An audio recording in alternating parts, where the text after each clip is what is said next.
realized that not only did we get the 0.69 inches, but then we added about another third of an inch while we were all sitting here working this morning. Oh my gosh. So we had already picked up more than half the rainfall we would normally see. On, June 3rd. So Yeah. 3 days in, we already have halfway. 3 days in, yeah. And we still have a little bit more shower activity left. So brought you the 7-day to talk about that. Yeah, let's see that right now. Yeah. Let's talk about, I know we have some changes coming, Rhonda. We do, but it's the other direction this time. That's some good news. Yeah, we had all of the shower activity going on today that you probably dealt with when you were coming and going today. We'll see that again tomorrow, but ending fairly early. I think tomorrow night will actually be dry.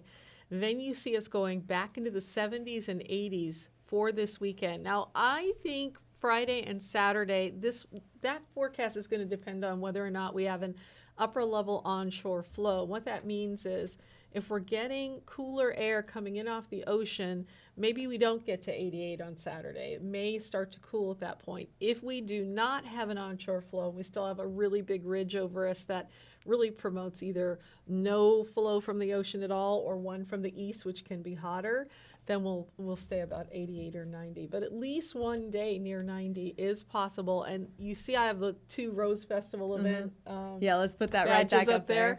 So the junior parade looks amazing for comfort. Yeah, that's level, beautiful. Because 1 o'clock is when that starts. So that's going to be great for Northeast Portland. And then, of course, we have the Grand Floral Parade, which in the morning could very well be 70 at 10 a.m. So and that sun, yeah, if you're going out there, definitely wear some sunscreen because that's going to be a strong sun then on Saturday. It'll be some strong sun. This is a pretty good air mass that's pushing up from all the way from the desert southwest. So we're going to get a little bit of their heat, and then it leaves on Sunday, but it'll still be dry into next week. Getting rid of that rain from yesterday. Yeah, it's crazy. We did get quite a few areas that are right outside Metro Portland, Vancouver, that ended up with like 3 to 5 inches of rain out of that atmospheric river. So as we had warned last week, atmospheric rivers are always full of a lot of moisture and water vapor. And so the highest I saw was Mount St. Helens, 5 inches of rain in 24 hours. So as the upper level air moves up over the mountain that way, it actually squeezes out more moisture. So they ended up with a lot. You know, Beacon Rock, when you drive into the gorge and you can see it on right off Highway 14, 4 inches of rain at the sensor up on Beacon Rock. So sounds like snow totals instead of rain totals there.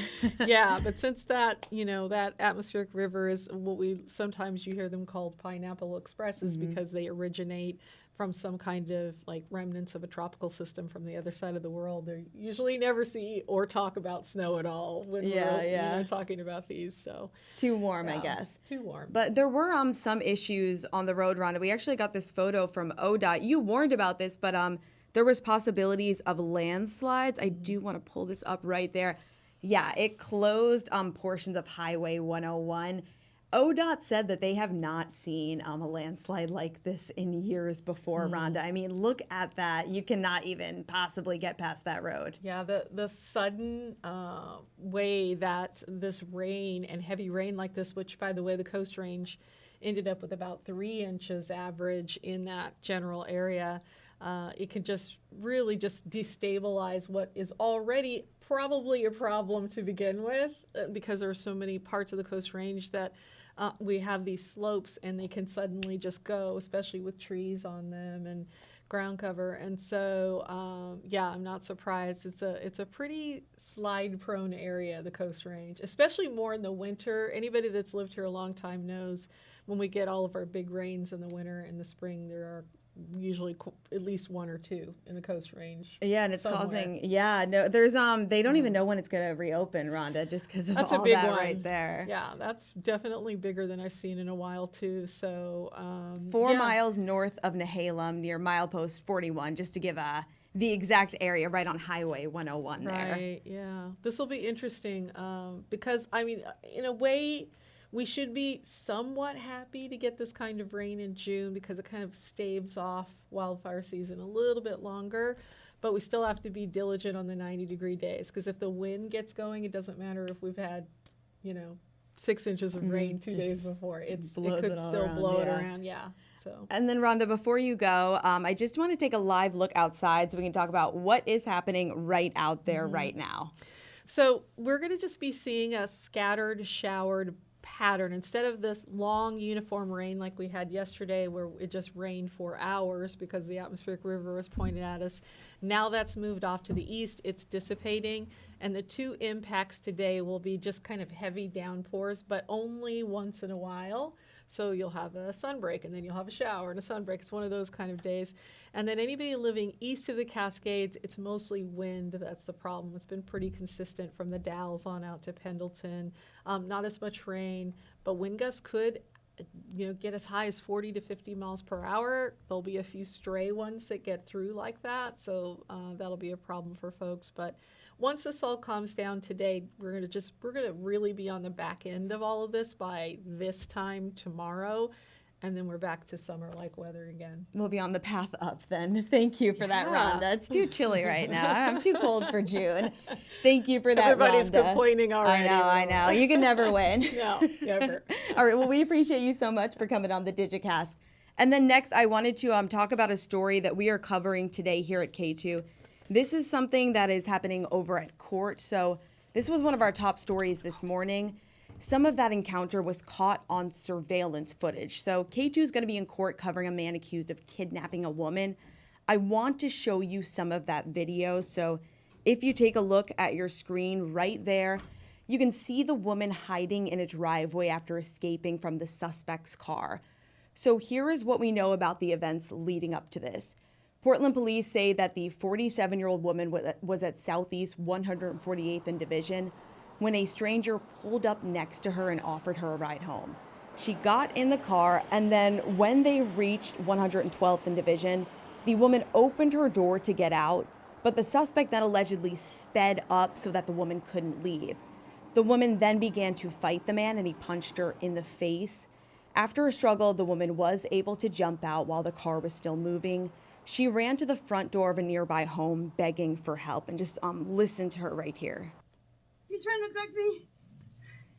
I'm heading outside his door. Just some terrifying footage here. And then in the footage, you can see the man drive away behind her. You can also see the blood on the woman's leg from when she jumped out of the car. When police arrived, she was treated for cuts and bruises. So police did identify the suspect as 25-year-old Rafet. He faces a number of charges, including first-degree kidnapping, sexual abuse, and reckless driving. So police are asking anybody who may have seen the kidnapping happen or have any information to contact police. He is set to be in court today, and like I said, KATU is going to be following that. And then I did just want a quick time saver traffic alert. I'm going to put this up on your screen right now. Take a look at your screen. You can just see some closures over at the Hawthorne Bridge. So the south side of the Hawthorne Bridge is now closed. Crews started closing the sidewalk for repairs at 7 this morning. So pedestrians are going to need to use the north sidewalk. They're going to put a detour in place, and then cyclists are going to ride along the construction zone with a protected barricade. The south sidewalk is set to reopen on July 8th. So just over a month. If you do like to walk across the Hawthorne Bridge, just be aware of that.